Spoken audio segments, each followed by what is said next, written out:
All right, so it is, I really don't even know the day. I think it's July 11th.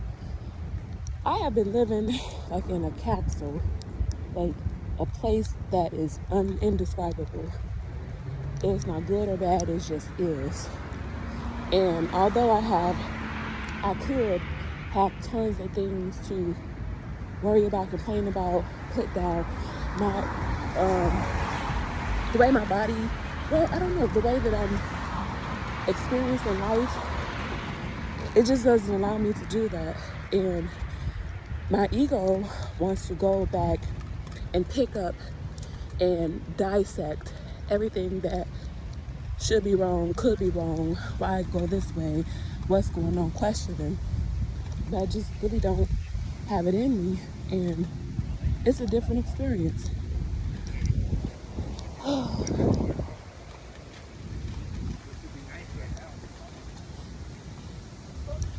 It's a different way of operating, but it also reminds me of when I stepped out and did not let fear control me when I was in a horrible situation and I have to get away. And it's like I'm reaching for that, but it's even more expansive than that. My consciousness is really expanding, it's really growing, it's really seeing things that the human eye can't really understand. So the human in me wants to go back and keep reaching for the like unattainable in a sense, or just the past, and bring it to right now and just like open it up and keep reading it, keep looking at it, and my soul won't allow it. So my mind is kind of breaking down. The ego in me is really breaking down, and I try to explain it, but I can't. I really cannot explain it. It feel like I'm taking loss after loss, blow after blow, but in that loss, I see the victory, I see the win. In that blow, I see like, get up, keep going, keep fighting. So this frequency that I'm operating in is is attracting, but it's also I'm detaching from old mindsets in a sense, like traditional ways of being, traditional ways of doing. I'm gonna sit down for a minute. They're just not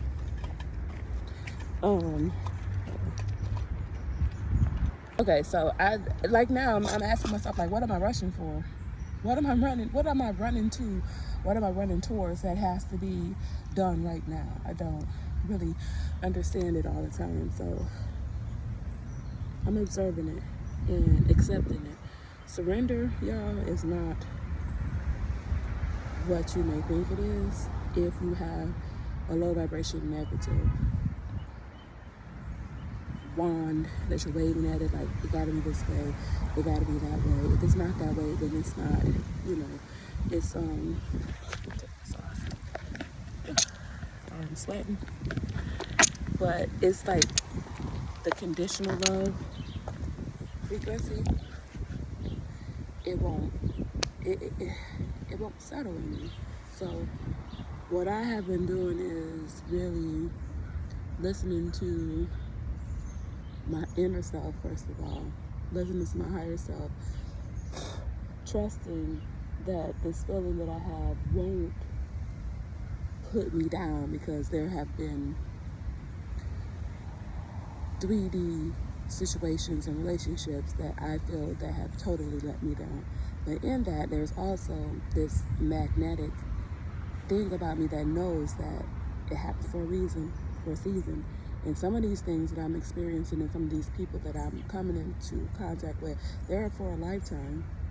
So I switched up thinking that the twin flame journey is about getting a person.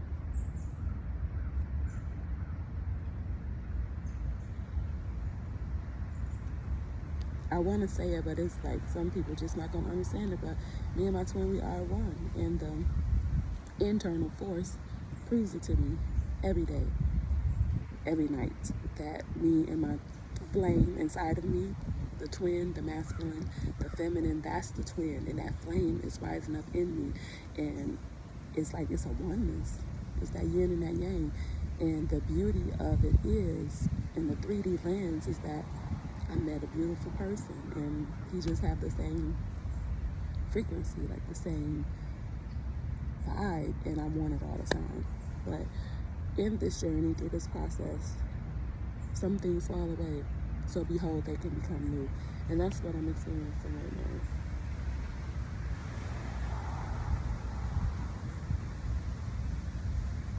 It's hard when the mind is in control and it tells you that it's hard.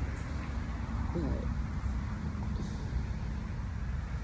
one of the things that I looked at with my ex is like, I said the same thing to him. I said that same exact thing to him when I started to awaken in 2020, 2021. I was begging, I was pleading, like, please, don't do me like this, don't leave me, like really, really begging, like for real, on my knees begging. And he was just looking me dead in my eye, and he could not see what I was seeing. I was seeing just like the water, it was just flowing through me, and I'm just looking at this force inside of me taking me away. And I'm like, please come with me. Please don't leave me, please. Like, come on, do you see it? Why don't you see it? Come with me, come with me. And he just couldn't see it. And I'm telling you, once that hit came, and I woke up one night and one morning, and I was just like, I'm done.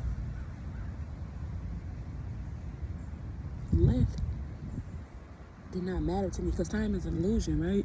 So the time that we were together, it didn't really set with me. Like, after I accepted and I surrendered, it was like, whoa, everything that I'm looking at is I gotta get it from underneath the street. Everything that I'm looking at is like in a whole nother dimension, a time set.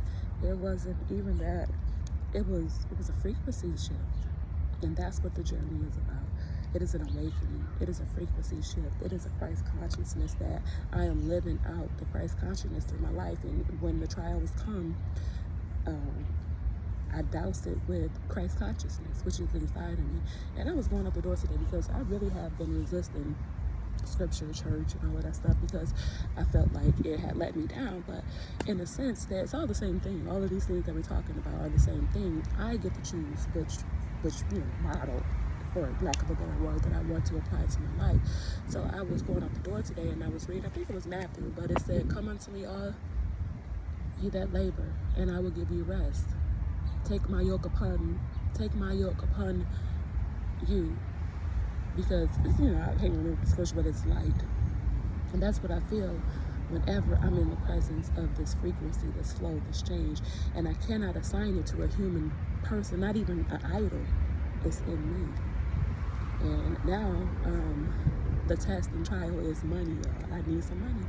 And I don't want to sound greedy and hungry and all that stuff, but for real, I need money to flow to me. I called upon money. Asking you shall receive, and it'll be given to you. But the main thing that I do every morning now is like, I'm not fiending for anything and begging, but I do seek. I seek peace and I pursue it. And when I feel that peace that passes all this understanding of what I'm going through, it's a wonder. It's a wonder. And it's kind of like I got mad at myself the other day, because it was like, you did all of that religious stuff to end up in a state of materially not having anything. But then my soul comes in like, you gained the most precious gift in the world, and that is peace.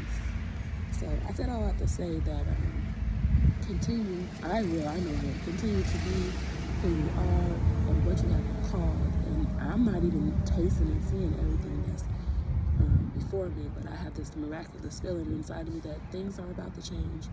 And before it happens, I just walk in a state of gratitude.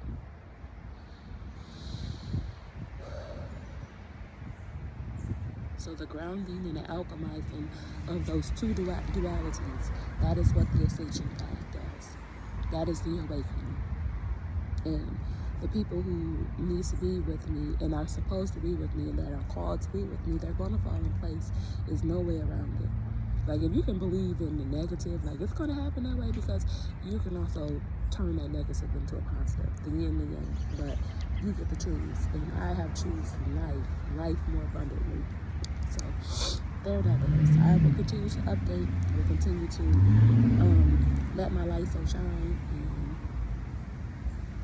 just be who I'm supposed to be. Grace and mercy, peace and blessings, may they manifest, because I'm learning lessons. All right, y'all, stay up.